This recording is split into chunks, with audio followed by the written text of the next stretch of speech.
কণ্ঠ audio book চ্যানেলে সবাইকে স্বাগত।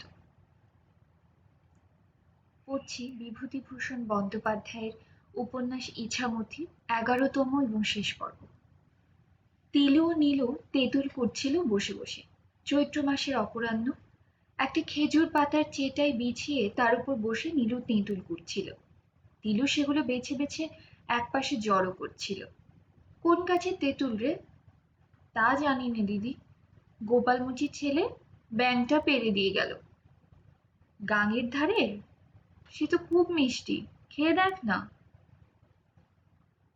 তিলু একখানা তেঁতুল মুখে ফেলে দিয়ে বললে, বাহ কি মিষ্টি! গাঙের ধারে ওই বড় গাছটার?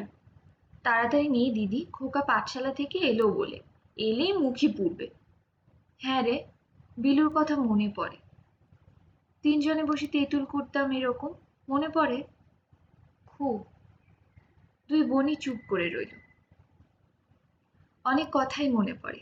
এই তো কয়েক বছর হলো বিলু মারা গিয়েছে। মনে হচ্ছে কত দিন কত যুগ। এইসব চৈত্র মাসের দুপুরে মাসবনের পত্র মর্মরে পাপিয়ার উদাস ডাকে যেন পুরাতন স্মৃতি ভিড় করে আসে মনের মধ্যে। বাপের মতো দাদা, মা বাবা মারা যাওয়ার পরে যে দাদা যে বৌদিদি মা বাবার মতো তাদের মানুষ করেছিলেন, তাঁদের কথাও মনে পড়ে। পাশের বাড়ির শরৎ বাড়ুজ্যের বউ হেমলতা পান চিবুতে চিবুতে এসে বললে, কি হচ্ছে বৌদিদি, তেঁতুল কুটছো? তিলু বললে, এ আর কখানা তেঁতুল, এখনো দু ঝুড়ি রয়ে গেছে। তাল পাতা চ্যাটাইখানা টেনে বসো। বসবো না, জানতে এলাম আজ কি ত্রিয়োদশী। বেগুন খেতে আছে? খুব আছে। দ্বাদশী পুরো, রাত দুপহরে ছাড়বে। তোমার দাদা বলেছিলেন। দাদা বাড়ি? না, কোথায় বেরিয়েছেন। দাদা কেমন আছেন? ভালো আছেন। বুড়ো মানুষের আর ভালো মন্দ, কাশি আর জ্বরটা সেরেছে। টুলু কোথায়? এখনো পাঠশালা থেকে ফেরেনি বৌদি। অনেক তেঁতুল কুটছিস তোরা। আমাদের এবছর দুটো গাছে তেঁতুল পেড়ে ন দেবা ন ধম্মা। মুড়ি মুড়ি পোকা তেঁতুলের মধ্যে। দুটো কোটা তেঁতুল দিস সেই শ্রাবণ মাসে অম্বলতা খাবার জন্যে। খয়রা মাছ দিয়ে অম্বল খেতে তোমার দাদা বড্ড ভালোবাসেন। বেলা পড়ে এসেছে। কোকিল ডাকছে বাঁশবনের মগডালে। কোথা থেকে শুকনো কুলের আচারের গন্ধ আসছে।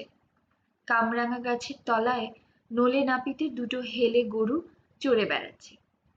ওপাড়ায় সতী চৌধুরীর পুত্রবধূ বিরাজমোহিনী গামছা নিয়ে নদীতে গা ধুতে গেল সামনের রাস্তা দিয়ে। নীলু ডেকে বললে, ও বিরাজ, বিরাজ। বিরাজমোহিনী নখ বা হাতে ধরে ওদের দিকে মুখ ফিরিয়ে বললে, কি? দাঁড়া ভাই। যাবে ছোটদি? যাব। বিরাজের বাপের বাড়ি নদে শান্তিপুরের কাছে বাঘ আঁচড় গ্রামে, সুতরাং তার বুলি যশোর জেলার মতো নয়। সেটা সে খুব ভালো করে জাহির করতে চায় এ অজ বাংলাদেশের ঝি বউদের কাছে। ওর সঙ্গে তিলু নীলু দুই বোনই গেল ঘরে শেকল তুলে দিয়ে।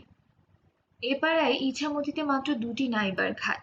একটার নাম রায়পাড়ার ঘাট, আর একটার নাম সাহেবের ঘাট। কিছু দূরে বাঁকের মুখে বনশিমতলার ঘাট।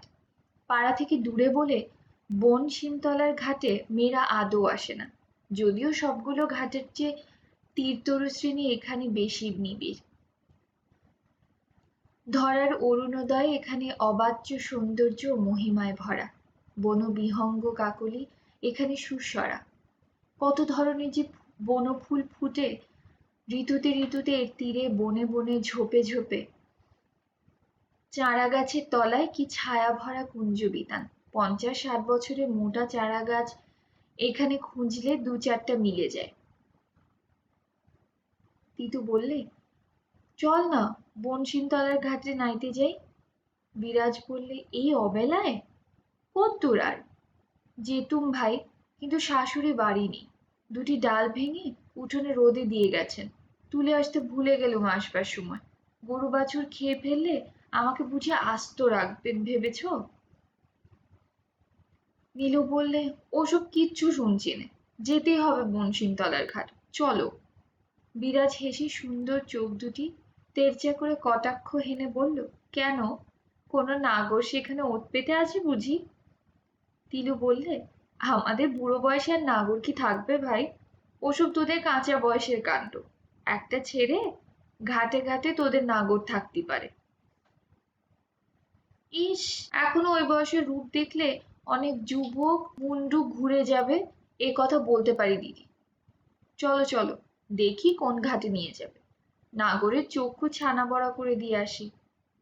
কিন্তু শেষ পর্যন্ত রায়পাড়ার ঘাটেই ওদের যেতে হলো। পথে নামবার পরে অনেক ঝি বউ ওদের ধরে নিয়ে গেল। ঘাটে অনেক ঝি বউ হাসির ঢেউ উঠেছে। গরম দিনের শেষে ঠান্ডা নদী জলের আমেজ লেগেছে সকলের গায়ে। জলকেলি শেষ করে সুন্দরী বধূ কন্যার দল কেউ ডাঙায় উঠতে চায় না। সীতানাথ রায়ের পুত্রবধূ হিমি ডেকে বললে, ও বড় দিদি, দেখিনি যে কতদিন।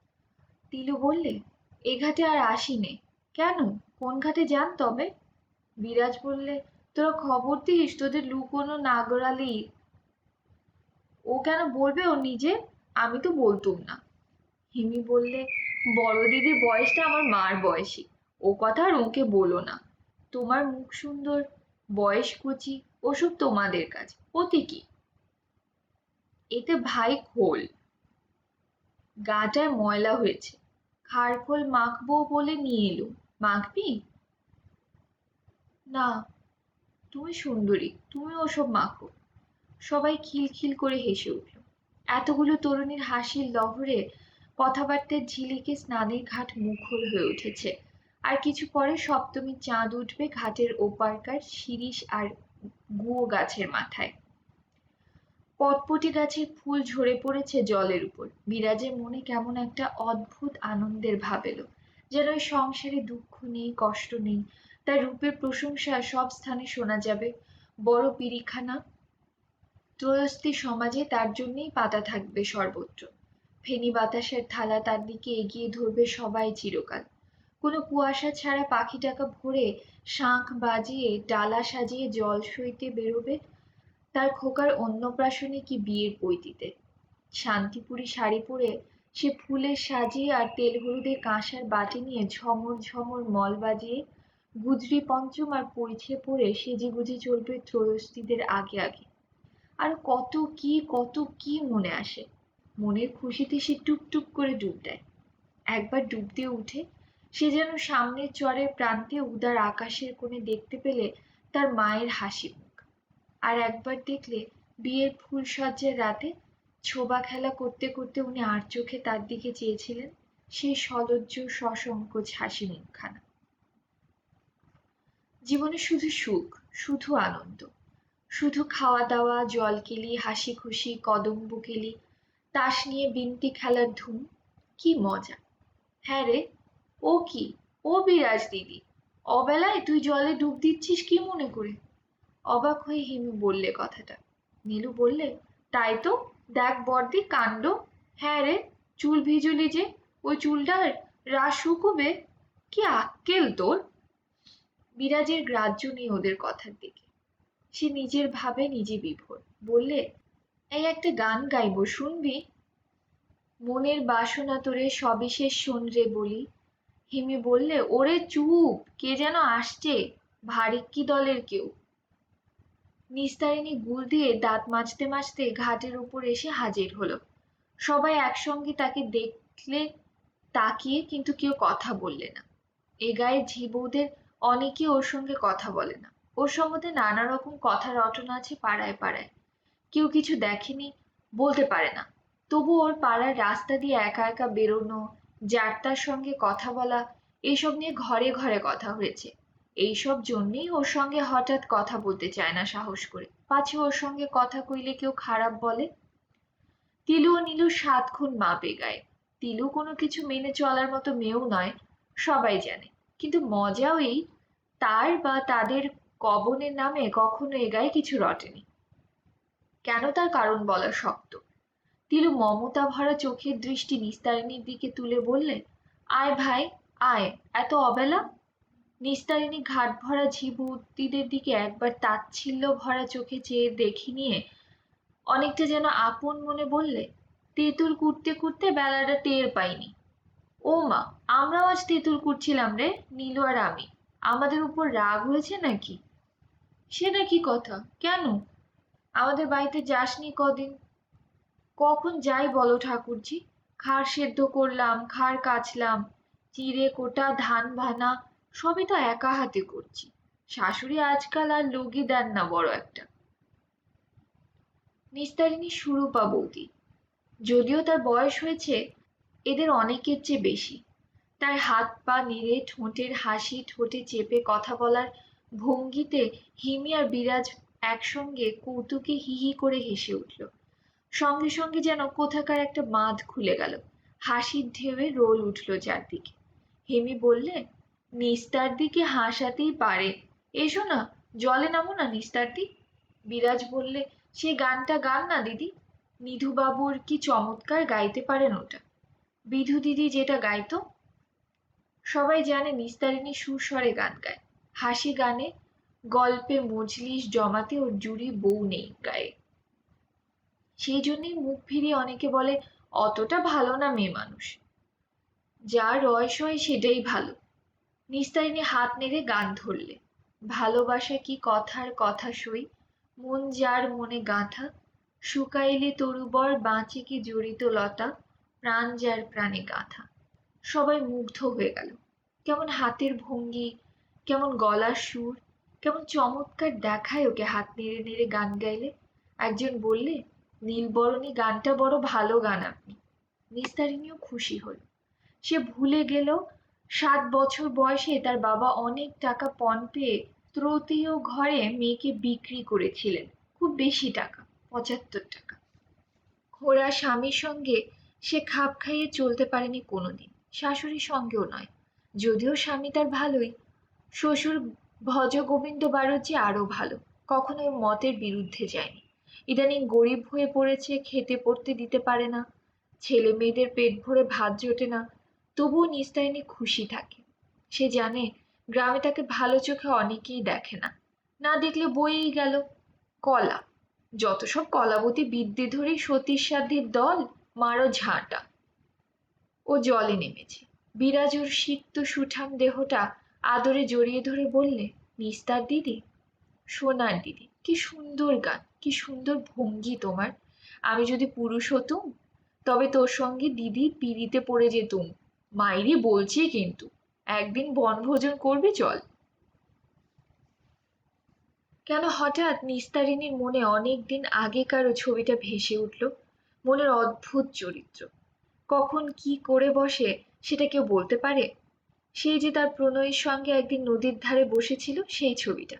আর একটা খুব সাহসের কাজ করে বসলো নিস্তারিণী, যা কখনো কেউ গায়ে করে না মেয়ে মানুষ হয়ে। বললে, ঠাকুর জামাই ভালো আছেন বর্দি? পুরুষের কথা এভাবে জিজ্ঞেস করা বেনিয়ম, তবে নিস্তারিণীকে সবাই জানে। ওর কাছ থেকে অদ্ভুত কিছু আশাটা সকলের গা সওয়া হয়ে গিয়েছে। পুজো প্রায় এসে গেল।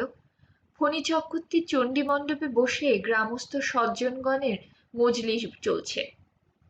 তামাকের ধোঁয়ায় অন্ধকার হবার উপক্রম হয়েছে চণ্ডী মণ্ডপের দাওয়া। ব্রাহ্মণদের জন্য একদিকে মাদুর পাতা, অন্য জাতির জন্য অপরদিকে খেজুরের চাটাই পাতা, মাঝখান দিয়ে যাবার রাস্তা। নীলমণি সমাদ্দার বললেন, কালে কালে কি হলো হে? ফণী চক্রবর্তী বললেন, ওসব হলো হঠাৎ বড় লোকের কাণ্ড। তুমি আমি করবোটা কি? তোমার ভালো না লাগে সেখানে যাবা না, মিটে গেল। শ্যামলাল মুখুজ্জে বললেন, তুমি যাবা না? আবাইপুরে বামুনেরা আসবে এখন, তখন কোথায় থাকবে মান্ডা?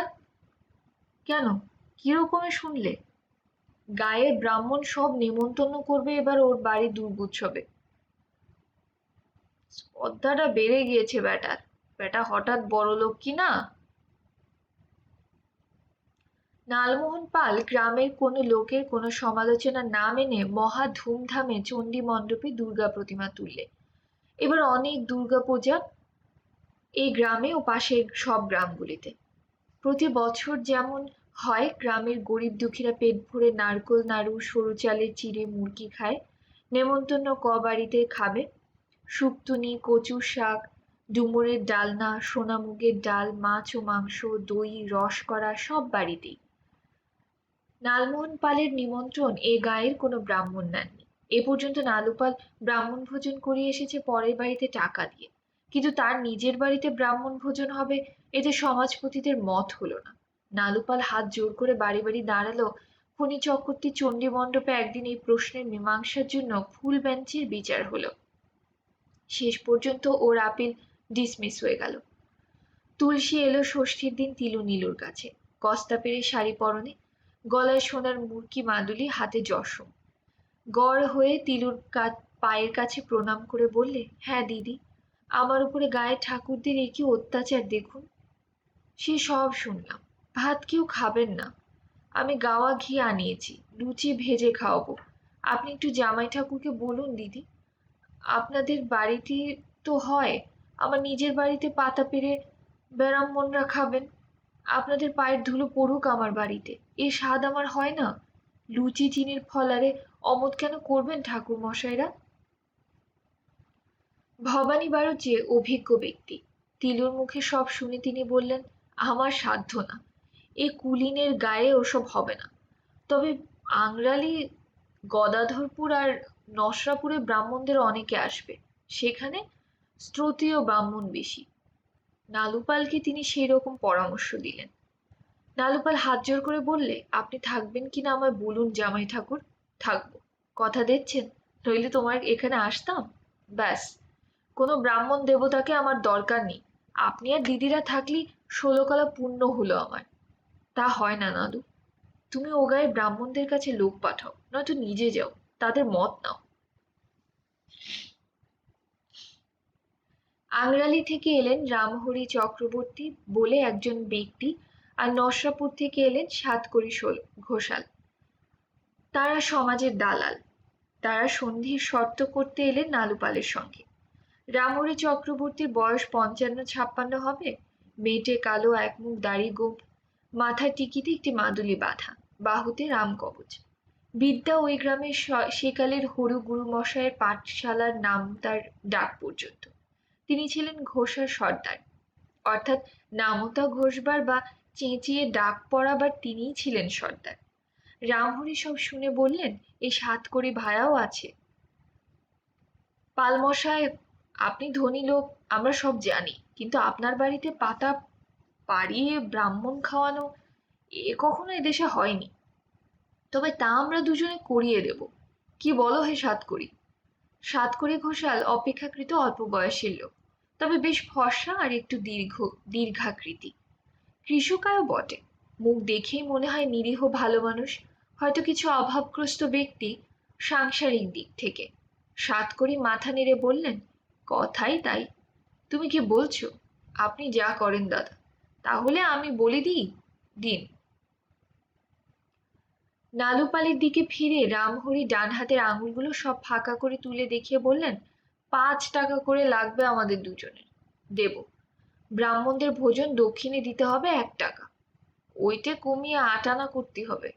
আর 1 মাসলা ছাঁদা দিতে হবে, লুচি চিনি নারকোল নাড়ু খাওয়ার আগে, তাও দেব, কিন্তু দক্ষিণেটা 8 আনা করুন। আমাদের 5 টাকা করে দিতে হবে খাওয়ার আগে, কিন্তু এর কম হবে না, তাই দেব। তবে কমসে কম 100 ব্রাহ্মণ এনে হাজির করতে হবে, তার কম হলেই আপনাদের মান রাখতে পারবো না। রামহরি চক্রবর্তী মাথার মাদুলি শুদ্ধ টিকিটা দুলিয়ে বললে, আলবত এনে দেব। আমার নিজের বাড়িতেই তো ভাগ্নে, ভাগ্নি জামাই, 3 খুড়তো ভাই, আমার নিজের 4 ছেলে, 2 ছোট মেয়ে, তারা সবাই আসবে। সাতকড়ি ভাইয়েরও 70-এর মুখে ছাই দিতে 5টি, তারাও আসবে। 100-র অর্ধেক তো এখানেই হয়ে গেল, গেল কিনা। ক্ষমতা আছে রামহরি চক্রবর্তীর। ব্রাহ্মণ ভোজনের দিন দলে দলে ব্রাহ্মণ আসতে লাগলো, ছোট ছোট ছেলে মেয়ের হাত ধরে। বড় উঠোনে শামিয়ানার তলায় সকলের জায়গায় ধরল না। দিয়তাং ভুজ্যতাং ব্যাপার চলল। গাওয়া ঘিয়ে ভাজা লুচি আর চিনি এক এক ব্রাহ্মণে যা টানলে দেখবার মতো হলো দৃশ্যটা। কখনো এই অঞ্চলে এত বৃহৎ, এত উচ্চ শ্রেণীর ভোজ কেউ দেয়নি। যে যত পারে পেট ভরে গরম লুচি, মালপোয়া, চিনি ও নারকোলের রস করা দেওয়া হলো। তার সঙ্গে ছিল বৈকুণ্ঠপুরের সোনা গোয়ালিনীর উৎকৃষ্ট শুকো দই, এদেশের মধ্যে নামডাকি জিনিস। ব্রাহ্মণেরা ধন্য ধন্য করতে লাগলো খেতে খেতেই। কে একজন বৃদ্ধ ব্রাহ্মণ বললে, বাবা নালু, পড়াই ছিল কুলীন কুল সর্বস্ব নাটকে। ঘিয়ে ভাজা তপ্ত লুচি, দুচারি আদার কুচি, কচুরি তাহাতে খান দুই। খাইনি কখনো, কে খাওয়াচ্ছে গরিব অঞ্চলে? তাজ বাবা তোমার বাড়ি এসে খেয়ে সকলে সমস্বরে বলে উঠল, যা বললে দাদা মশাই, যা বললেন। দক্ষিণা নিয়ে এবং ছাদার মালসা নিয়ে ব্রাহ্মণের দল চলে গেল। দালাল রামহরি চক্রবর্তী নালুপালের সামনে এসে বললেন, কেমন পালমশায়, কি বলেছিলাম আপনারে, ভাত ছড়ালি কাকের অভাব? নালুপাল সংকুচিত হয়ে হাত জোর করে বললে, ছি ছি, ও কথা বলবেন না, ওতে আমার অপরাধ হয়। আমার কত বড় ভাগ্যি আজকে, যে আজ আমার বাড়ি আপনাদের পায়ের ধুলো পড়ল। আপনাদের দালালি নিয়ে যান, ক্ষমতা আছে আপনাদের। কিছু ক্ষমতা নেই, এই ক্ষমতার কথা না পলমশাই। সত্যি কথা আর হক কথা ছাড়া রামহরি বলে না। তেমন বাপে জন্ম দেয়নি। লুচি চিনির ফলার এই অঞ্চলে কজনে খাইয়েছে শুনি? ওই নাম শুনে সবাই ছুটে এসেছে। এ গাঁয়ের কেউ বুঝে আসেনি? তা আসবে না, এদের পায়া ভারী অনেক কি না। একজন এসেছেন, ভবানী বাড়ুজ্যে মশাই। রামহরি আশ্চর্য হয়ে বললেন, কি রকম কথা, দেওয়ানজির জামাই? তিনি? আমার সঙ্গে একবার আলাপ করিয়ে দেন না পালমশাই। সব ব্রাহ্মণের খাওয়া চুকে যাবার পর ভবানী বাড়ুজ্যে খোকাকে নিয়ে নিরিবিলি জায়গায় বসে আহার করছিলেন। খোকা জীবনে লুচি প্রথম খেলে বলছিল, এরে লুচি বনে বাবা। খাও বাবা ভালো করে, আর নিবি? বালক ঘাড় নেড়ে বলে, ভবানীর ইঙ্গিতে তিলু খান কত গরম লুচি খোকার পাতে দিয়ে গেল। ভবানীকে তিলু ও নীলুই খাবার পরিবেশন করছিল। এমন সময় নালুপাল সেখানে রামহরি চক্রবর্তীকে নিয়ে ঢুকে ভোজনরত ভবানীর সামনে, অথচ হাত 10 দূরে জোর হাতে দাঁড়ালো। কি, ইনি এসেছেন আপনার সঙ্গে আলাপ করতে। রামহরি চক্রবর্তী প্রণাম করে বললেন, দেখে বুঝলাম আজ কার মুখ দেখেই উঠেছি। ভবানী হেসে বললেন, খুব খারাপ লোকের মুখ তো। অমন কথাই বলবেন না জামাইবাবু। আমি যদি আগে জানতাম আপনি আর আমার মা এখানে এসে খাবেন, তবে পালমশাইকে বলতাম আর অন্য কোনো বামুন এলো না এলো আপনার বই গেল। এমন নিধি পেয়ে আবার বামুন খাওয়ানোর জন্য পয়সা খরচ। কই মা, কোথায়? ছেলে একবার না দেখে যাবে না যে। বার হও মা আমার সামনে। তিলু আধ ঘোমটা দিয়ে এসে সামনে দাঁড়াতেই রামহরি হাত জোর করে নমস্কার করে বললে, যেমন শিব তেমনি শিবানী। দিনটা বড্ড ভালো গেল আজ পালমশাই, মা ছেলেটারে মনে রেখো। ভবানীকে তিলু ফিস ফিস করে বললে, পূর্ণিমের দিন আমাদের বাড়িতে দেবেন পায়ের ধুলো। খোকার জন্মদিনের পর্বণ্য হবে, এসে খাবেন। এই রকমই বিধি। পরপুরুষের সঙ্গে কথা কওয়ার নিয়ম নেই, এমনকি সামনেও কথা বলবার নিয়ম নেই। একজন মধ্যস্থ করে কথা বলা যায়, কিন্তু সরাসরি নয়। ভবানী বুঝিয়ে বলবার আগেই রামহরি চক্রবর্তী বললেন, আমি তাই করব মা, পরবন্ন খেয়ে আসব। এ আমার ভাগ্যির কথা বাড়ি গিয়ে তোমার বৌমার কাছে গল্প করতে হবে। তাকেও আনবেন না? না মা, সে সেকেলে, আপনাদের মতো আজকালের উপযুক্ত নয়। সে পুরুষ মানুষের সামনে বেরোবেই না। আমি এসে আমার খোকন ভাইয়ের সঙ্গে পরবন্ন ভাগ করে খেয়ে যাব, আর আপনাদের গুণ গেয়ে যাব।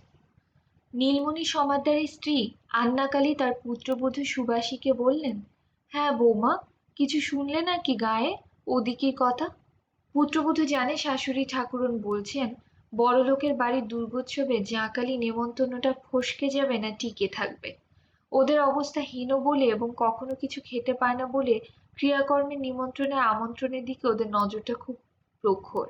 সুবাসী ভালো মানুষ বউ, লাজুক আগে ছিল, এখন ক্রমাগত পরের বাড়িতে ধার চাইতে গিয়ে লজ্জা হারিয়ে ফেলেছে। খবরাখবর সেও কিছু সংগ্রহ করেছে, যা শুনেছে তাই বললে। গায়ের ব্রাহ্মণেরা কেউ খাবে না নালুপালের বাড়ি। আন্নাকালী বললে, যাও দেখি একবার স্বর্ণদের বাড়ি। তুমি যাবে মা? আমি ডাল বাটি, ডাল কটা ভিজিতে দিয়ে এলাম, না বাটলে নষ্ট হয়ে যাবে। বছরের পোড়ানি তো উঠলই না। শোন তোরে বলি বৌমা। কি মা? আন্নাকালী এদিক ওদিক চেয়ে গলার সুর নিচু করে বললে, স্বর্ণকে বলে আয়, আর যদি কেউ না যায়। আমরা দুঘর নুকিয়ে যাবো একটু বেশি রাত্তিরে। তুই কি বলিস? ফণি জ্যাঠামশাই কি ওর বউ দেখতে পেলি বাঁচিবে? রাত হলে যাব, কেডা টের পাচ্ছে? এ গায়ে গাছপালারও কান আছে। তুই জেনে আয় তো। সুবাসী গেল যতীনের বউ স্বর্ণের কাছে। এরাও গায়ের মধ্যে বড্ড গরিব। একরাশ থোর কুটছে বসে বসে স্বর্ণ। পাশে দুটো ডেঙো ডাঁটার পাতকা ঝাড়। সুবাসী বললে, কি রান্না করছো স্বর্ণ দিদি? এসো সুবাসী। উনি বাড়ি নেই, তাই ভাবলাম মেয়ে মানুষই রান্না আর কি করব, ডাঁটা শাকের চচ্চড়ি করি আর কলাইয়ের ডাল রাঁধি। সত্যি তো। বস সুবাসী। বসবো না দিদি, শাশুড়ি বলে পাঠালে। তোমরা কি তুলসী দিদিদের বাড়ি নেমন্তন্নে যাবা? ননদ তো বলছিল যাবা নাকি বৌদিদি। আমি বললাম গায়ের কোনো বামুন যাবে না, সেখানে কি করে যাই বলো? তোরা যাবি? তোমরা যদি যাও তবে যাই। একবার নন্দরানীকে ডেকে নিয়ে আয় দেখি। যতীনের বোন নন্দরানীকে ফেলে ওর স্বামী আজ অনেক দিন কোথায় চলে গিয়েছে। কষ্টে সৃষ্টে সংসার চলে। যতীনের বাবা রূপলাল মুখুজ্জে কুলীন পাত্রেই মেয়ে বিয়ে দিয়েছিলেন, অনেক জোগাড় যন্ত্র করে। কিন্তু সে পাত্রটি আরো অনেক বিয়ে ছিল। একবারে এসে কিছু প্রণামী আদায় করে শ্বশুরবাড়ি থেকে চলে যেত। নন্দরানীর ঘাড়ে দুই তিনটি কুলীন কন্যার বোঝা চাপিয়ে আজ বছর চার পাঁচেক একেবারে গা ঢাকা দিয়েছে। কুলীনের ঘরে এই রকমই নাকি হয়। নন্দরানী পিঁড়ি পেতে বসে রোদে চুল শুকোচ্ছিল। সুবাসীর ডাকে উঠে এলো। তিনজনে মিলে পরামর্শ করতে বসলো। নন্দরানী বললে, বেশি রাতে গেলি ক্যাডা দেখছে? স্বর্ণ বললে, তবে ভাই চলো। তুলসীকে চটিয়ে লাভ নেই, আপদে বিপদে তুলসী বরং দেখে, আর ক্যাডা দেখবে? এক ঘরে করার বেলা সবাই আছে। অনেক রাত্রে ওরা লুকিয়ে গেল তুলসীদের বাড়ি। তুলসী যত্ন করে খাওয়ালে ওদের, সঙ্গে এক এক পুঁটলি ছাঁদা বেঁধে দিলে।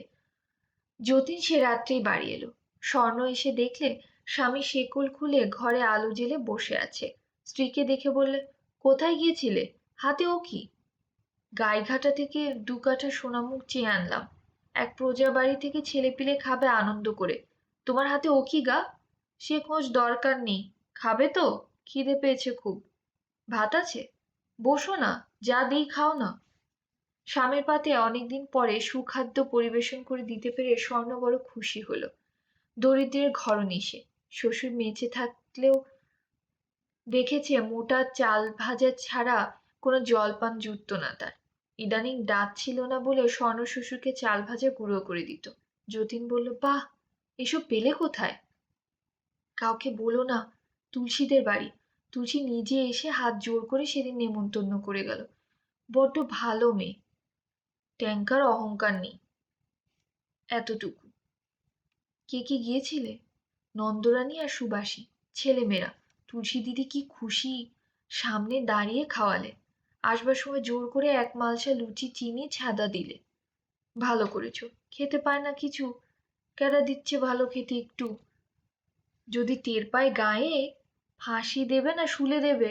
বেশ করেছো, নেমন্তন্ন করেছিল, গিয়েছো। বিনি নিমন্ত্রণে তো যাওনি। ঠাকুর জামাই ছিলেন, তিলু দিদি নীলু দিদি ছিল। ওদের কেউ কিছু বলতে সাহস করবে না। আমরা গরিব, আমাদের উপর যত সব দোষ এসে পড়বে। তা হোক, পেট ভরে লুচি খেয়েছো, ছেলেমেয়েদের খাইয়েছো। ওদের জন্য রেখে দাও, সকালে উঠে খাবে এখন। কাউকে গল্প করে বেরিয়েও না যেখানে সেখানে, মিটে গেল। তুমি বেশ করে খেয়েছো কিনা বলো। না খেলে তুলসী দিদি শোনে। হাত জোর করে দাঁড়িয়ে শুদ্ধ বলবে, খেলেন না, পেট ভরল না। খোকার জন্মতিথিতে রামহরি চক্রবর্তী এলেন ভবানীর বাড়িতে, সঙ্গে তার 2টি ছেলে। সঙ্গে নিয়ে এলেন খোকনের জন্য স্ত্রীর প্রদত্ত সরু ধানের খই ও ক্ষীরের ছাঁচ। ভবানীর বাড়ির পশ্চিম পোতার ঘরের দাওয়ার মাদুর বিছানো রয়েছে অতিথিদের জন্য। বেশি লোক নয়, রামকানাই কবিরাজ, ফণী চক্রবর্তী, শ্যাম মুখুজ্জে, নীলমণি সমাদ্দার আর যতীন। মেয়েদের মধ্যে নিস্তারিণী, যতীনের স্ত্রী স্বর্ণ, আর নীলমণি সমাদ্দারের পুত্রবধূ সুবাসী। ফণী চক্রবর্তী বললেন, হারে রামহরি যে, ভালো আছো?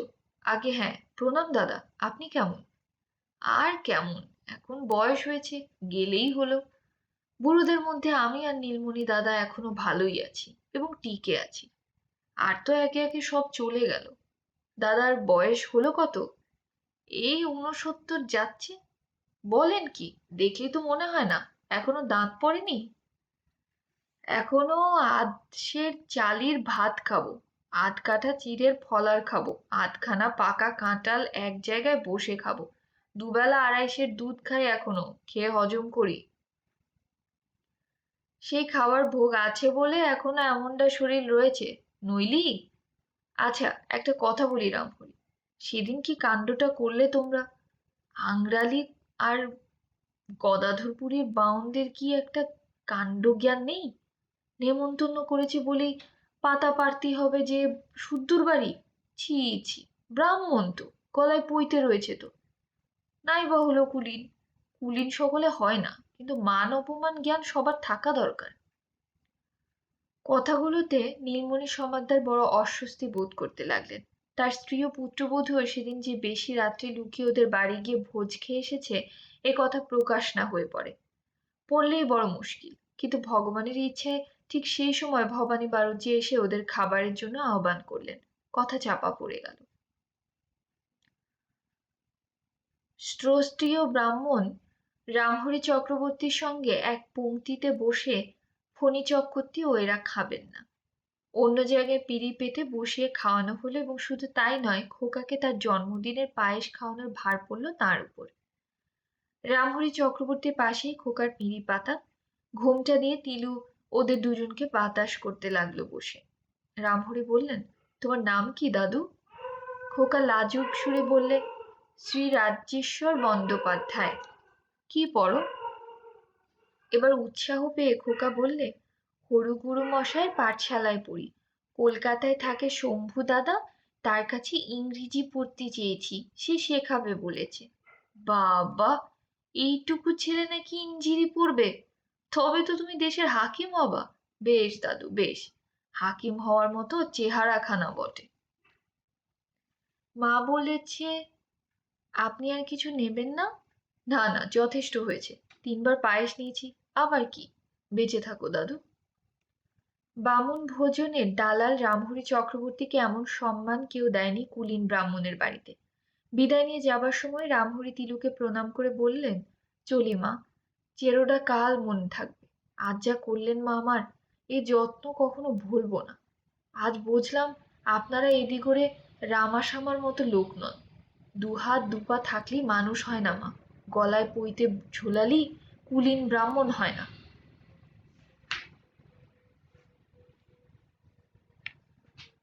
কত কি পরিবর্তন হয়ে গেল গ্রামে। রেল খুলল চাকদা থেকে চুয়াডাঙ্গা পর্যন্ত। একদিন তিলু ও নীলু স্বামীর সঙ্গে আড়ংঘাটায় ঠাকুর দেখতে গেল জ্যৈষ্ঠ মাসে। ওরা গরুর গাড়ি করে চাকদা পর্যন্ত এসে গঙ্গা স্নান করে সেখানে রেঁধে বেড়ে খেলো। সঙ্গে খোকা ছিল, তার খুব উৎসাহ রেলগাড়ি দেখবার।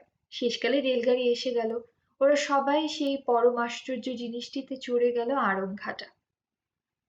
ফিরে এসে বছর খানেক ধরে তার গল্প আর ফুরোয় না ওদের কারো মুখে। খোকা এদিকে পাঠশালার পড়া শেষ করলে। ভবানী একদিন তিলুর সঙ্গে পরামর্শ করলেন, ওকে ছাত্রবৃত্ত পড়িয়ে মুক্তারি পড়াবেন না টোলে সংস্কৃত পড়তে দেবেন। মুক্তারি পড়লে সতীশ মুক্তারির সঙ্গে পরামর্শ করা দরকার। তিলু বললে, নীলুকে ডাকো। নীলুর আর সে স্বভাব নেই, এখন সে পাকা গিন্নি।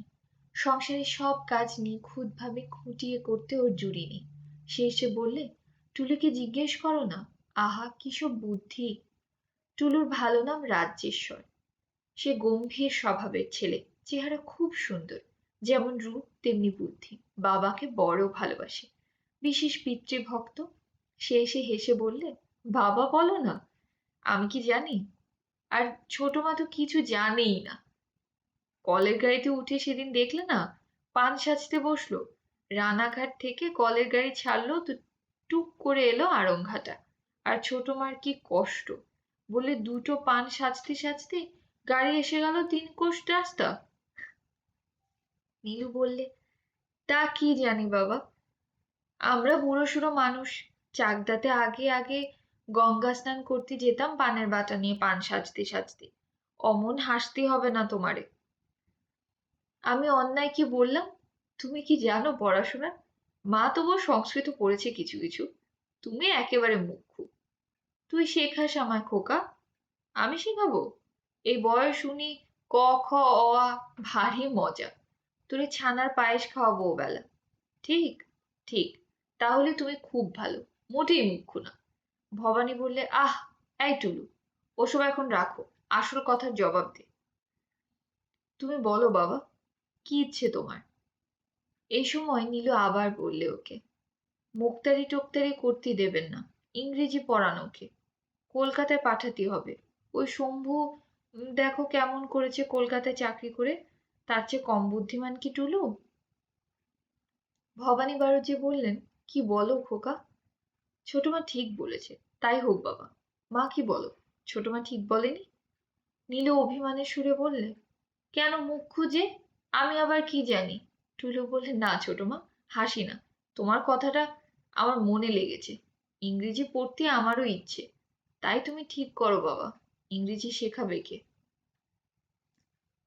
নীলু বললে, তা আমি কি করে বলবো? সেটা তোমরা ঠিক করো। তাই তো, কথাটা ঠিক বলেছে খোকা। ইংরেজি পড়বে কার কাছে খোকা? গ্রামে কেউ ইংরেজি জানে না। কেবল ইংরেজি নবীর শম্ভু রায়।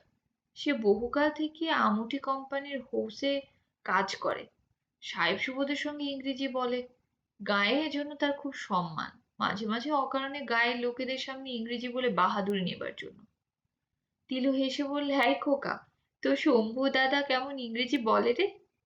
ইট সেইস্ট মাট ফুট, ইট সুন টু ফুট ফিট।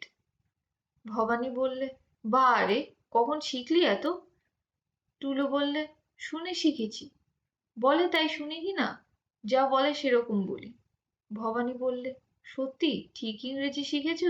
দেখো কেমন বলছে। নীলু বললে, সত্যি ঠিক বলছে তো।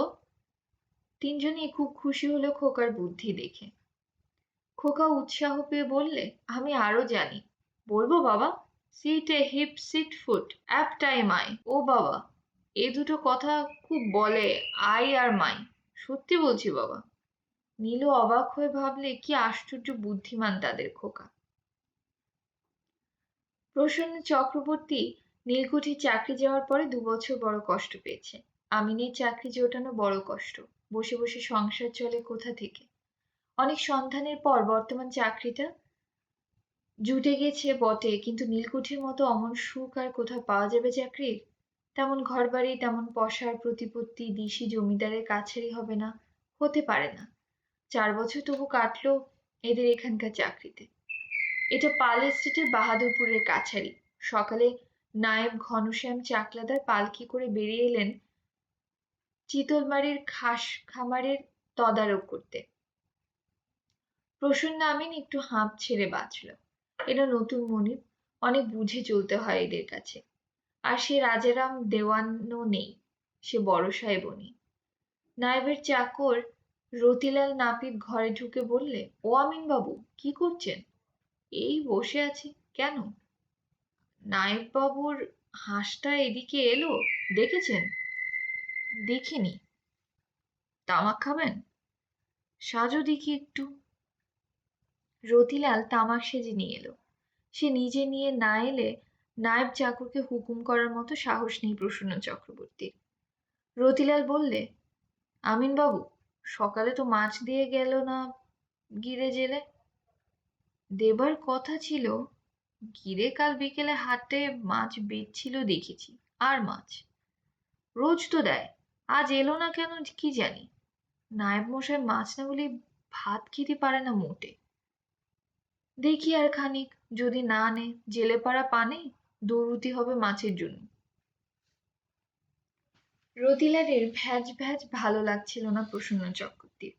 তার মন ভালো না আজ। তাছাড়া নায়েবের চাকরের সঙ্গে বেশিক্ষণ গল্প করার প্রবৃত্তি হয় না। আজই না হয় অবস্থার বৈগুণ্যে প্রসন্ন চক্রবর্তী এখানে এসে পড়েছে বেঘরে, কিন্তু কি সম্মানে ও রোবডাবে কাটিয়ে এসেছে এতকাল মোল্লাহাটির কুঠিতে, তা তো ভুলতে পারছে না সে। আপদ বিদায় করার জন্য প্রসন্ন আমিন তাড়াতাড়ি বললে, তা যদি মাছ নিতে হয় এই বেলা যাও, বেশি বেলা হয়ে গেলেই মাছ সব নিয়ে যাবে এখন সোনাখালির বাজারে। যাই, কি বলেন? এক্ষুনি যাও, আর ড্রিঙ্ক করো না। রতিলাল চলে গেল এবং কিছুক্ষণ পরেই দেখা গেল সে মাছের খাড়ুই হাতে বার হয়ে গেল কাছারির হাতা থেকে। প্রসন্ন চক্রবর্তীর মন শান্ত হয়ে এলো সঙ্গে সঙ্গে। রোদে বসে তেল মেখে এবার নিয়ে নেওয়া যাক। কাঁঠাল তলার রোদে পিঁড়ি পেতে বসে সে রাঙা গামছা পরে তেল মাখতে বসলো। স্নান সেরে এসে রান্না করতে হবে। কত বেগুন এ সময়ে দিয়ে যেত প্রজারা, বেগুন, ঝিঙে, নতুন মূলো। শুধু তাকে নয়, সব আমলাই পেত। নরহরি পেশকার তাকে সব তার পাওনা জিনিস দিয়ে বলতো, প্রসন্নদা, আপনি হলেন ব্রাহ্মণ মানুষ, রান্নাটা আপনাদের বংশগত জিনিস, আমার দুটো ভাত আপনি রেঁধে রাখবেন দাদা। সুবিধে ছিল। একটা লোকের জন্য রাঁধতেও যা, দুজন লোকের রাঁধতেও প্রায় সেই খরচ। টাকা ৩-৪ পড়তো দুজনের মাসিক খরচ। নরহরি চাল ডাল সবই জোগাতো। চমৎকার খাঁটি দুধটুকু পাওয়া যেত, এও দিয়ে যেত। পয়সা দিয়ে বড় একটা হয়নি জিনিস কিনতে। আহা, গয়ার কথা মনে পড়ে। গয়া, গয়া ম্যাম। না, তার কথা ভাবলেই কেন তার মন ওরকম খারাপ হয়ে যায়। গয়া ম্যাম ওর দিকে ভালো চোখে তাকিয়েছিল। দুঃখের তো পারাপার নেই জীবনে। ছেলেবেলা থেকেই দুঃখের পেছনে ধোঁয়া দিতে দিতে জীবনটা কেটে গেল। কেউ কখনো হেসে কথা বলেনি, মিষ্টি গলায় কেউ কখনো ডাকেনি। গয়া কেবল সেই স্বাদটা পূর্ণ করেছিল জীবনের। অমন সুঠাম সুন্দরী, একরাশ কালো চুল, বড় সাহেবের আদরিনী আয়া গয়া ম্যাম তার মতো লোকের দিকে যে কেন ভালো চোখে চাইবে, এর কোনো হেতু খুঁজে মেলে? তবু সে চেয়েছিল। কেমন মিষ্টি গলায় ডাকতো, খুড়োমশাই, ও খুড়োমশাই। বয়সে সে বুড়ো ওর তুলনায়, তবু তো গয়া তাকে তাচ্ছিল্য করেনি। কেন করেনি? কেন ছালছুতো খুঁজে তার সঙ্গে গয়া হাসি মশকরা করত? কেন তাকে প্রশ্রয় দিত? কেন অমন ভাবে সুন্দর হাসি হাসত ওর দিকে চেয়ে? কেন তাকে নাচিয়ে ও অমন আনন্দ পেত? আজকাল গয়া কেমন আছে? কতকাল দেখা হয়নি। বড় কষ্টে পড়েছে হয়তো, কে জানে।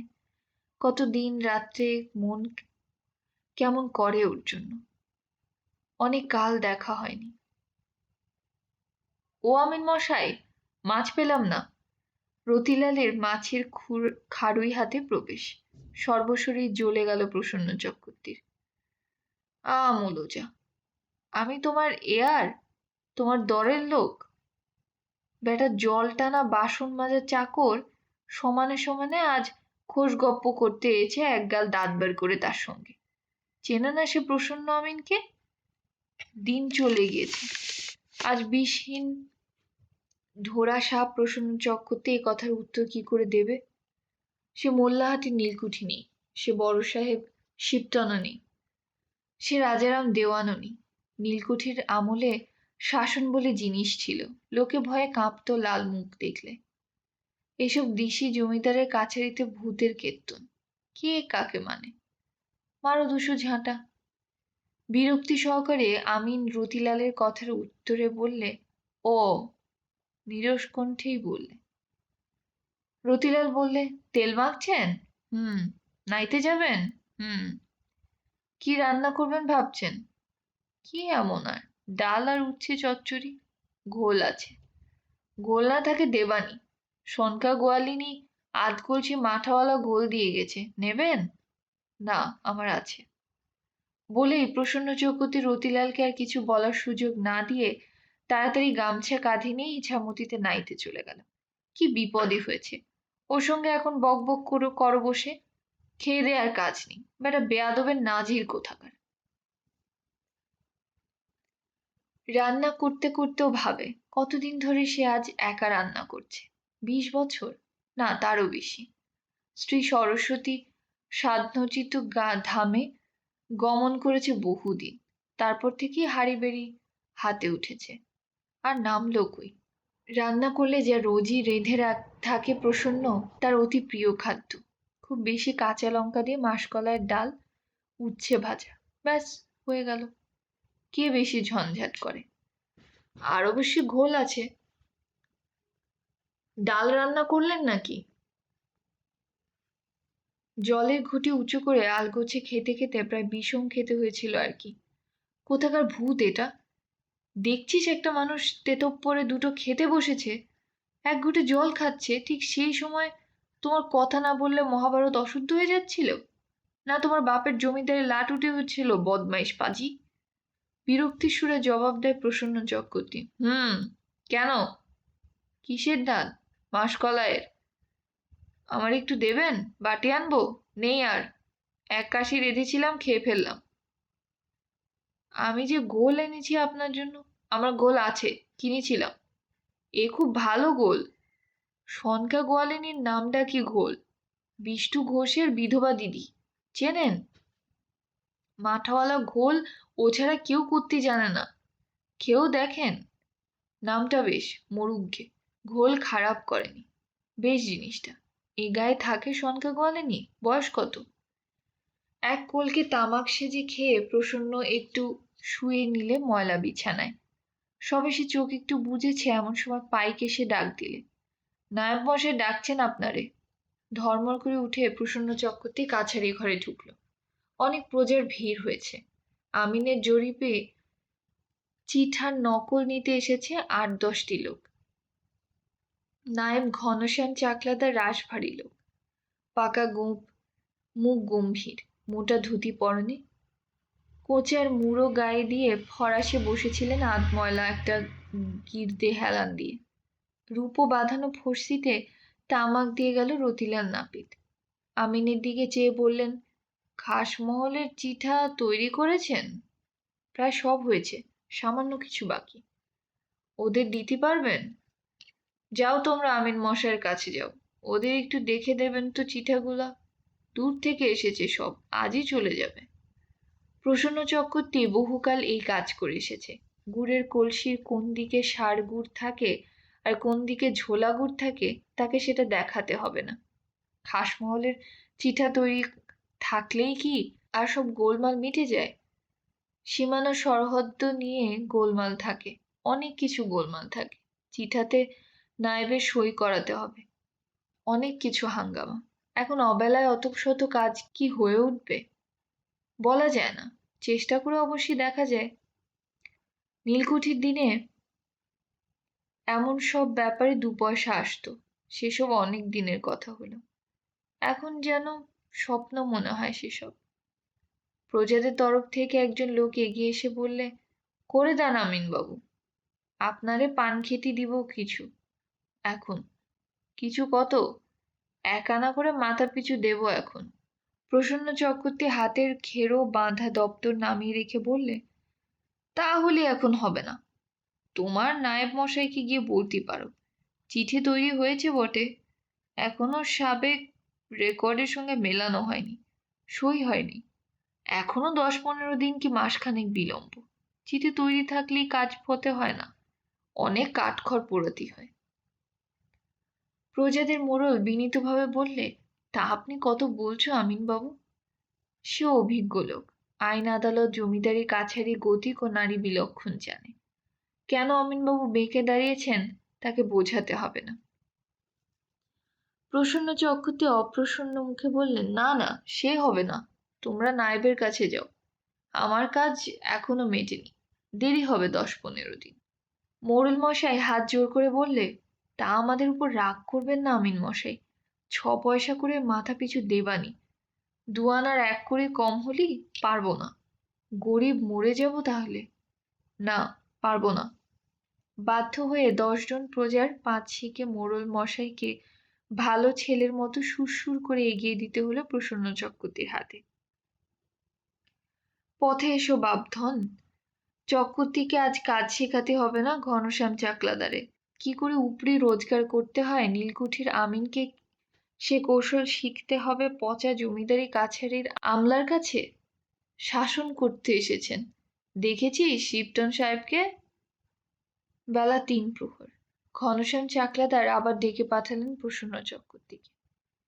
ঘনশ্যাম নায়েব অত্যন্ত কর্মঠ, দুপুরে ঘুমের অভ্যাস নেই। গির্দে বালিশ বুকে দিয়ে যে আমার জমার খাতা সই করবেন। পেশকারের কাছে দাঁড়িয়ে পাতা উল্টে দিচ্ছে। ফর্সিতে তামাক পুড়ছে। প্রসন্ন চক্রবর্তীর দিকে চেয়ে বলল, ওদের চিঠা দিয়ে দিলেন? আগে হ্যাঁ। ঘোড়া চড়তে পারেন? আগে। এখনই একবার রাহাতুনপুর যেতে হচ্ছে আপনাকে। বিলাত আলী সর্দার আর ওসমান গনির মামলায় আপনি প্রধান সাক্ষী হবেন। সরেজমিন দেখে আসুন। ওখানে নকুর কাপালি কাছারির পক্ষে উপস্থিত আছে, সে আপনাকে সব বুঝিয়ে দেবে। ওসমান গনির ভিটের পিছে যে শিমুল গাছটা আছে, সেটা কত চেন রাস্তা থেকে হবে মেপে আসবেন তো। চেন নিয়ে যাব? নিয়ে যান। আমার কান কাটা ঘোড়াটা নিয়ে যান। ছাড় তো দেবেন না। বাপায় টোকা মারবেন পেটে। খুব দৌড়বে। এখন অবেলায় আবার চলো রাহাতুনপুর। সে কি এখানে? ফিরতে কত রাত হবে কে জানে। নকুল কাপালি সেখানে সব শেখাবে প্রসন্ন চক্রবর্তীকে। হাসিও পায়। সে কি জানে জরিপের কাজের? আমিনের পিছু পিছু খোঁটা নিয়ে দৌড়য়। বড় সাহেব যাকে বলতো পিনম্যান, সেই নকুল কাপালি জরিপের খুঁটিনাটি তত্ত্ব বুঝিয়ে দেবে তাকে, যে 25 বছর এক কলমে কাজ চালিয়ে এলো সাহেব সুবোধের কড়া নজরে। শালুক চিনেছে গোপাল ঠাকুর। নকুর কাপালি। ঘোড়া বেশ জোরেই চলল যশোর চুয়াডাঙ্গার পাকা সড়ক দিয়ে। আজকাল রেল লাইন হয়ে গিয়েছে এদিকে। ক্রোশখানেক দূর গিয়ে রেলগাড়ি চলাচল করছে, ধোঁয়া ওড়ে, শব্দ হয়, বাঁশি বাজে। একদিন চড়তে হবে রেলগাড়িতে। ভয় করে, এ বুড়ো বয়সে আবার একটা বিপদ বাঁধবে। ওসব নতুন কাণ্ড কারখানার মধ্যে গিয়ে মানিক মুখুজ্জি মুহুরী সেদিন বলছিল, চলুন আমিন মশাই, একদিন কালীগঞ্জে গঙ্গা স্নান করে আসা যাক রেলগাড়িতে চড়ে। ছোয়ানা নাকি ভাড়া রানাঘাট পর্যন্ত। সাহস হয় না। বড় বড় শিউলি গাছের ছায়া পথের দুধারে। শ্যামলতা ফুলের সুগন্ধ যেন কোনো বিস্তৃত অতীত দিনের কার চুলের গন্ধের মতো মনে হয়। কিছুই আজ মনে নেই। বুড়ো হয়ে যাচ্ছে সে, হাতও খালি। সামনে কতদিন বেঁচে থাকতে হবে, কি করে চলবে, অকর্মণ্য হয়ে পড়ে থাকলে কে দেবে খেতে, কেউ নেই সংসারে। বুড়ো বয়সে যদি চেন টেনে জমি মাপামাপির খাটাখাটুনি না করতে পারে, মাঠে মাঠে রোদে পুড়ে জলে ভিজে, তবে কে দুমুঠো ভাত দেবে? কেউ নেই। সামনে অন্ধকার। যেমন অন্ধকার ওই যেমন অন্ধকার ওই বাঁশঝাড়ের তলায় তলায় জমে আসবে আর একটু পরে। রাহাতুনপুর পৌঁছে গেল ঘোড়া 3 ঘন্টার মধ্যে। প্রায় 11 ক্রোশ পথ। এখানে সকলেই ওকে চেনে। নীলকুঠির আমলে কতবার সে আর কার কোন আসতো নীলের দাগ মারতি। এখানে একবার দাঙ্গা হয় দেওয়ান রাজারাম রায়ের আমলে। খুব গোলমাল হয়। জেলার ম্যাজিস্ট্রেট এসেছিল প্রজাদের দরখাস্ত পেয়ে। বড় মোড়ল আব্দুল লতিফ মারা গিয়েছে, তার ছেলে শামসুল এসে প্রসন্ন চক্রবর্তীকে নিজের বাড়িতে নিয়ে গেল। বেলা এখনো দণ্ড 2 আছে। বড় রোদে ঘোড়া ছুটিয়ে আসা হয়েছে। শামসুল বললে, সালাম আমিন মশাই, আজকাল কনে আছেন? তোমাদের সব ভালো? আব্দুল বুঝি মারা গিয়েছে? কতদিন? আহা, বড্ড ভালো লোক ছিল। আমি আছি বাহাদুরপুরি। বড্ড দূর পড়ে গিয়েছে। কাজে আর দেখাশোনা হবে কি করে বলো? তামাক খান, সাজি। নকুর কাপালি কোথায় আছে জানো? তাকে পাই কোথায়? বাওড়ের ধারে যে খড়ের চালা আছে, জরিপের সময় আমিনের বাসা হয়েল, সেখানে আছে। ঠেকই। প্রসন্ন চক্রবর্তী অনেকক্ষণ থেকে কিন্তু একটা কথা ভাবছে। পুরনো কুঠিটা আবার দেখতে ইচ্ছে করে। বেলা পড়ে এসেছে। সন্ধ্যার দেরি নেই। মোল্লাহাটি নীলকুঠি এখান থেকে 3 ক্রোশ পথ। ঘোড়া ছুটিয়ে গেলে 1 ঘন্টা। সন্ধ্যার আগেই পৌঁছে যাবে ঘোড়া। খানিক ভেবেচিন্তে ঘোড়ায় চড়ে সে রওনা হলো মোল্লাহাটি। অনেক দিন সেখানে যাওয়া হয়নি। ধুধুল বনে হলদে ফুল ফুটেছে। জিউলি গাছের আঠা ঝরছে কাঁচা কদমার শাকের মতো। হু হু হাওয়া ফাঁকা মাঠের উপর দিয়ে মরিঘাটের বাউরের কুমুদ ফুলের গন্ধ বয়ে আনছে। শেয়াকুল কাঁটার ঝোপে বেজি খসখস করে পথের ধারে। জীবনটা ফাঁকা, একদম ফাঁকা। মরিঘাটের এই বড় মাঠের মতো। কিছু ভালো লাগে না। চাকরি করা চলছে, খাওয়া দাওয়া চলছে, সব যেন কলের পুতুলের মতো। ভালো লাগে না। করতে হয় তাই করা। কি যেন হয়ে গিয়েছে জীবনে। সন্ধ্যা হলো পথেই। পঞ্চমীর কাঁটা পঞ্চমীর কাঁটা চাঁদ কুমড়োর ফালির মতো উঠেছে পশ্চিমের দিকে। কি কড়া তামাক খায় বেটারা। ওই আবার দেয় নাকি মানুষকে খেতে? কাশির ধাক্কা এখনো সামলানো যায়নি। দিগন্তের মেঘলা রেখা বন নীল দূরত্বে বিলীন। অনেকক্ষণ ঘোড়া চললে ঘেমে গিয়েছে ঘোড়ার সর্বাঙ্গ। এবার প্রসন্ন চক্রবর্তীর চোখে পড়ল দূরে উঁচু সাদা নীলকুঠিটা, ঝাউ গাছের ফাঁকে ফাঁকে। প্রসন্ন আমিনের মনটা ফুলে উঠল। তার যৌবনের লীলাভূমি, তার কতদিনের আমোদ প্রমোদ আড্ডার জায়গা। কত পয়সা হাত ফেরতা হয়েছে এই জায়গায়। আজকাল নিশাচরের আড্ডা। লালমোহন পাল ব্যবসায়ী জমিদার, তার হাতে কুঠি মান থাকে। প্রসন্ন চক্রবর্তীর হঠাৎ চমক ভাঙল। সে রাস্তা ভুল করে এসে পড়েছে কুঠি থেকে কিছু দূর গোরস্থানটার মধ্যে। দুপাশে ঘন ঘন বাগান, বিলিতি কিসব বড় বড় গাছ রবসন সাহেবের আমলে এনে পোঁতা হয়েছিল। এখন ঘন অন্ধকার জমিয়ে এনেছে কবরস্থানে। ওইটা রবসন সাহেবের মেয়ের কবর, পাশে ওইটে ড্যানিয়েল সাহেবের। এসব সাহেবকে প্রসন্ন চক্রবর্তী দেখেনি। নীলকুঠির প্রথম আমলে রবসন সাহেব ওই বড় সাদা কুঠিটা তৈরি করে গিয়েছিল গল্প শুনেছে সে। কি বন জঙ্গল গজিয়েছে কবরখানার মধ্যে। নীলকুঠির জমজমাটের দিনে সাহেবদের হুকুমে এই কবরখানা থেকে সিঁদুর তুলে পড়লে তুলে নেওয়া যেত। আর আজকাল সেই বা দেখছে আর কেই বা যত্ন করছে এই জায়গায়। ঘোড়াটা হঠাৎ যেন থমকে গেল। প্রসন্ন চক্রবর্তী সামনের দিকে তাকালে ও সারা গা ঢোল দিয়ে উঠল। মনে ছিল না এইখানেই আছে শিবটন সাহেবের কবরটা। কিন্তু কি ওটা নড়ছে সাদা মতন? বড় সাহেব শিবটনের কবরখানায় লম্বা লম্বা উলু ঘরের সাদা ফুলগুলোর আড়ালে নির্জন কুঠির পরিত্যক্ত কবরখানা অস্পষ্ট জ্যোৎস্নায় ঢাকা। প্রেতজনির ছবি স্বভাবতই মনে না এসে পারে না। যতই সাহসী হোক আমিন প্রসন্ন চক্রবর্তী, সে ভীতি জড়িত আড়ষ্ট অস্বাভাবিক সুরে বললে, কে ওখানে? কে ও? কে গা?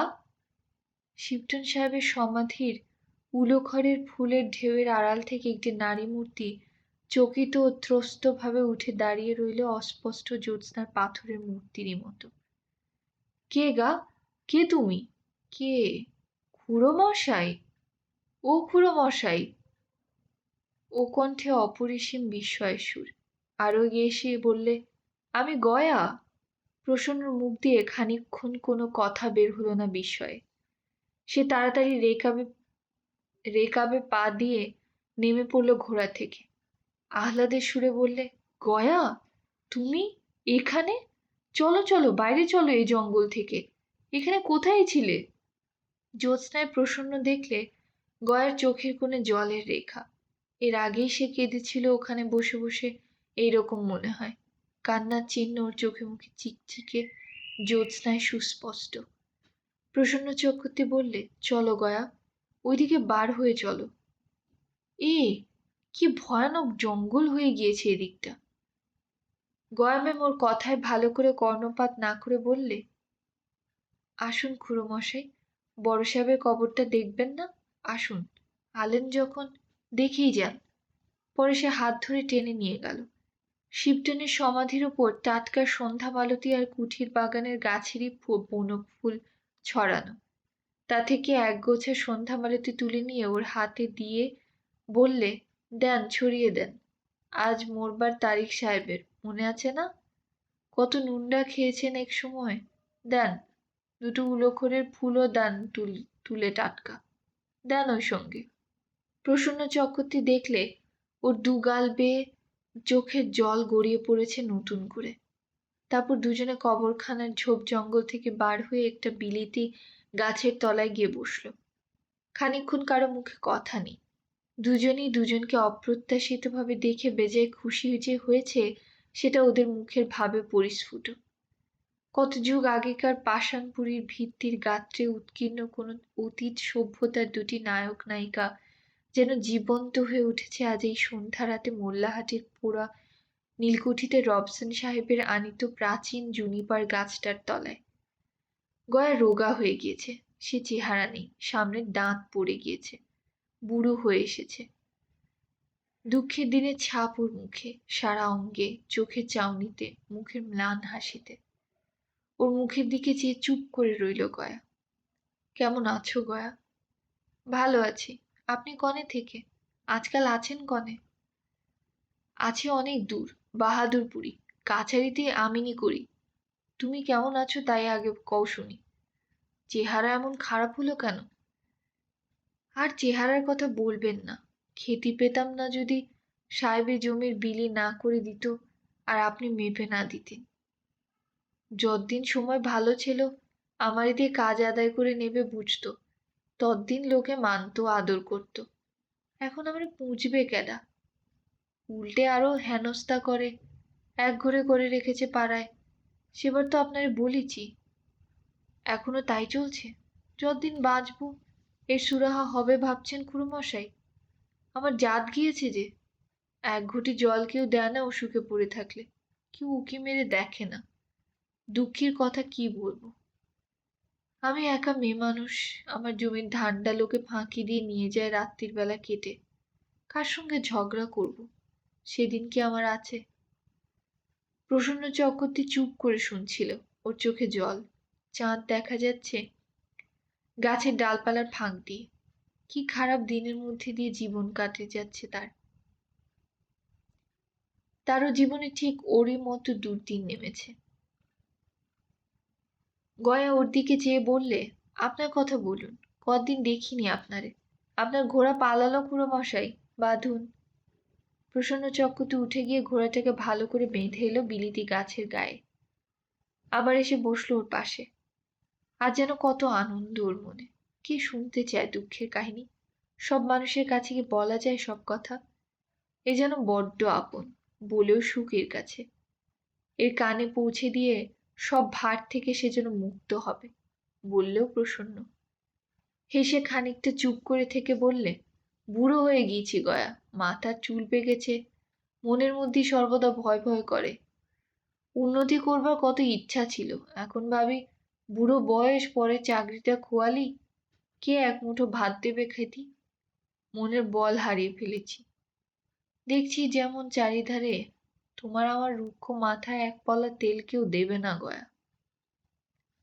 কিছু ভাববেন না খুড়োমশাই, আমার কাছে থাকবেন আপনি। আপনার মেপে দেওয়ার সেই ধানের জমি আছে, দুজনে চলে যাবে। আমার আর লোকে এর চেয়ে কি বলবে? ডুবেছি না ডুবতে আছি। মাথার উপর একজন আছেন যিনি ফেলবেন না আপনারে আমারে। আমার বাবা বড্ড সন্ধানটা দিয়েছেন। আগে ভাবতাম কেউ নেই। চলুন আমার সঙ্গে খুড়োমশাই। যতদিন আমি আছি গরিবের মেয়েদের সেবা যত্ন পাবেন আপনি, যতই ছোট জাতুই। এক অপূর্ব অনুভূতিতে বৃদ্ধ প্রসন্ন চক্রবর্তীর মন ভরে গেল। তার বড় সুখের দিনেও সে কখনো এমন অনুভূতির মুখোমুখি হয়নি। সব হারিয়ে আজ যেন সে সব পেয়েছে এই জনশূন্য পোড়া কবরখানায় বসে। হঠাৎ সে দাঁড়িয়ে উঠে বলল, আচ্ছা চললাম এখন গয়া। গয়া অবাক হয়ে বললে, এত রাত্তিরে কোথায় যাবেন খুড়োমশাই? পরের ঘোড়া এনেছি, রাত্তিরেই চলে যাব কাছারিতে। পরে চাকরি করে যখন খাই তখন তাদের কাজ আগে দেখতে হবে। না যদি আর দেখা হয় মনে রেখো বুড়োটারে। তুমি চলে যাও, অন্ধকারে সাপ খোপের ভয়। আর মোটেই না দাঁড়িয়ে প্রসন্ন চক্রবর্তী ঘোড়া খুলে নিয়ে রেকাবে পা দিয়ে লাফিয়ে ঘোড়ায় উঠল। ঘোড়ার মুখ ফেরাতে ফেরাতে অনেকটা যেন আপন মনেই বললে, মুখের কথাটা তো বললে গয়া, এই যথেষ্ট। এই বা কেডা বলে এ দুনিয়ায়? আপনজন ভিন্ন কেডা বলে? বড্ড আপন বলে যে ভাবি তোমারে। ষষ্ঠীর চাঁদ জুনিপার গাছের আড়াল থেকে হেলে পড়েছে মরিঘাটার বাঁওড়ের দিকে। ঝিঝি পোকারা ডাকছে, পুরনো নীলকুঠির পুরনো বিস্তৃত সাহেব সুবোধের ভগ্ন সমাধিক্ষেত্রের বনে জঙ্গলে ঝোপঝাড়ের অন্ধকারে। ইছামতির বাঁকে বাঁকে বনে বনে নতুন কত লতাপাতার বংশ গজিয়ে উঠল। বলরাম ভাঙনের ওপরকার সোঁদালি গাছের ছোট চারাগুলো দেখতে দেখতে কয়েক বছরের মধ্যে ঘন জঙ্গলে পরিণত হয়ে ওঠে। কত অনাবাদী পতিত মাঠে আগে গজালো ঘেঁটু বন, তারপর এক কাকজঙ্ঘা, কুঁচকাঁটা, নাটা আর বনমরিচের জঙ্গল। ঝোপে ঝোপে নতুন ফুল ফুটল, যাযাবর বিহঙ্গ ফুলের মতো কি কলকুঞ্জন। আমরা দেখেছি জুলি ধানের ক্ষেতের উপরে মুক্ত পক্ষ বলাকার সাবলীল গতি মেঘ পদবীর ওপারে মৃণাল সূত্র মুখে। আমরা দেখেছি বনশিম ফুলের সুন্দর বেগুনি রং প্রতি বর্ষা শেষে নদীর ধারে ধারে। ওই বর্ষা শেষে আবার কাশফুল উড়ে উড়ে জল সারা কাদায় পড়ে বীজ পুঁতে পুঁতে কত কাশবনের ঝাড় সৃষ্টি করলো বছরে বছরে। কাশবন কালে সরে গিয়ে শেওড়া বন, সোদালি গাছ গজালো। তারপরে এলো কত কুমড়ে লতা, কাঁটা বাঁশ, বঞ্চা লতা, দুর্ল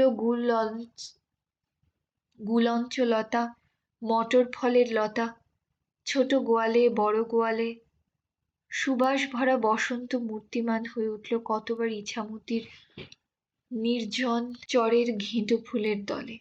সে ফাল্গুন চৈত্রে আবার কত মহাজনী নৌকা নোঙর করে রেঁধে খেলো বনগাছের ছায়ায়। ওরা বড় গাং বেয়ে যাবে এই পথে সুন্দরবনে মধু সংগ্রহ করতে। বেনেহার মধু, ফুলপাটির মধু, গেও, গরান, সুদুরি, কেওড়া গাছের নবপ্রস্ফুটিত ফুলের মধু। জেলেরা শলা জাল পাতে গলদা চিংড়ি আর ইটে মাছ ধরতে।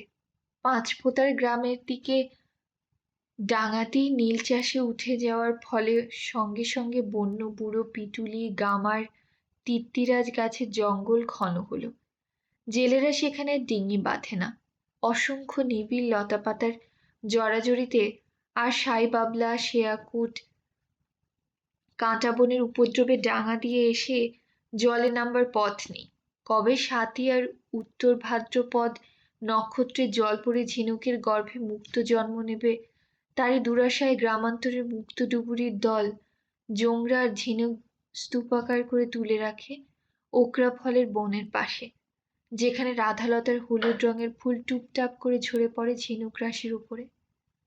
অথচ কত লোকের চিতার ছাই ইছামতির জলে ধুয়ে নিয়ে গেল সাগরের দিকে। জোয়ারে যায় আবার ভাটায় উজিয়ে আসে, এমনি বারবার করতে করতে মিশে গেল দূর সাগরের নীল জলের বুকে।